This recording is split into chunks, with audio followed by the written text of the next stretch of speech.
Welcome to CRE Fast 5, where we detail hot topics in commercial real estate in 5 minutes or less. I'm Carly Iacono, and tonight we are talking about medical net lease. This is an emerging part of the net lease market that I've touched on before, but it's time to take a deeper dive. Within medical net lease, there are really 4 subcategories. The first is dialysis, then there's urgent care, primary care or general care facilities, and other, which could be dental or physical therapy. So why should you focus on medical net lease? Well, it's pretty obvious that it is e-commerce proof, recession proof, pandemic proof, all of the buzzwords that we are looking for right now. Now, you could argue that there's been a rise in telemedicine, but I would say that it is still the preferred method to be face-to-face with your care provider in a medical setting, and that's going to continue to be the case for quite some time. In addition to all of the sort of staying power of this part of the market, there's also this great trend towards the retailization of medicine. And this is going to result in better lease terms, better guarantors, and stronger positioning in the market as medical care facilities become more commoditized, the guarantors become stronger, and some of the retail spaces that have been vacated are backfilled by medical tenants. So really great thing to watch evolve. Now, what are some of the negatives? Why do we not already all own a medical net lease property? The main thing is really lack of credit. So in 2019, only about 27% of all medical tenants were investment grade.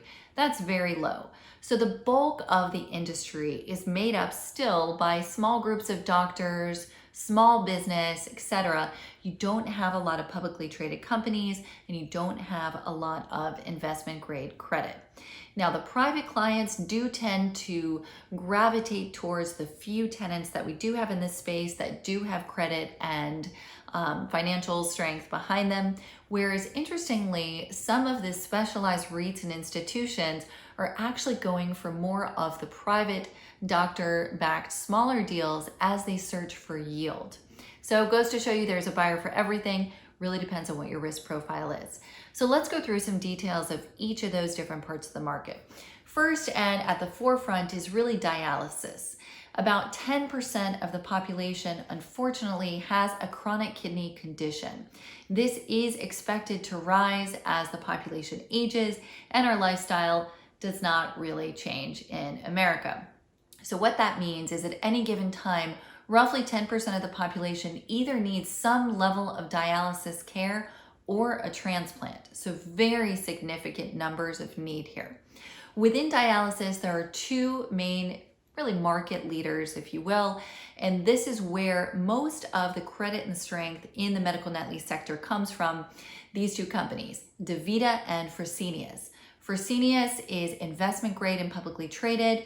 Davita also has very strong credit, although not investment grade, and they are also publicly traded. Their lease structures and deal structures on new builds look very similar, so I'm going to talk about them in tandem for efficiency's sake.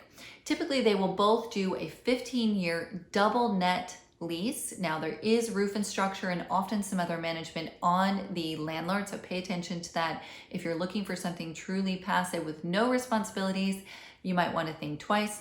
So a 15-year double net deal, they are anywhere from 7,500 to 12,000 square feet, and the cap rates will be about 5.75 and up on that new 15-year term. Trade range is going to be around 3.2 to 4.5 million, obviously dependent on the market that they're in and the rent that they're paying. So that's a great way to get a standard net lease deal and get credit behind it. Now, moving on to the next category of urgent care. Urgent care is really much more fragmented. We do have some big names, Concentra, FastMed, and a lot of regional players, but there's no investment grade credit yet in this space. I do think this is ripe for consolidation and will be a really fun space to watch if some private equity companies get involved and start, again, commoditizing the care across a larger national platform. I do think that there is space and need for that to happen. If it does, we might see some more appealing lease structures. In the meantime, like I mentioned, it's very fragmented. If you love the underlying real estate, it could be a great play, but know that there's really no credit here. And I do think that the risk for the most part is a good bit higher. So you really want to understand your operator, their number of patient visits, and their financials. The next is your primary care doctors. So these are your small groups of doctors. They might own multiple locations, and often you can get a personal guarantee. So there is some meat behind these leases, just not the same level as Davita and Fresenius. Your small groups of doctors will really be a mixed bag when it comes to lease structure and location. Often they'll be set back, they won't be as high profile, and it might be more difficult to release these spaces should they vacate or close down the practice. What's neat about this part of the market, however, is there is a lot of consolidation by hospital systems. So hospitals are trying to get their patient care into the community more directly and out of the main hospital building. So to do that, we're seeing some of the larger hospital chains buy out doctors' offices. And if that happens, you might have an opportunity to have a very strong hospital system guarantee on your lease instead of just the individual doctors. So if you see a hospital system backed net lease property, that's something you're going to want to take a closer look at just on the surface. The last part is your sort of other category, and one tenant to note in here is Aspen Dental. They are the perfect example of retailization of medical care. They have about 800 locations across the country, and they are very rigid with their prototypes. They are 3,500 square feet, and all of the sort of the build outs are basically exactly the same.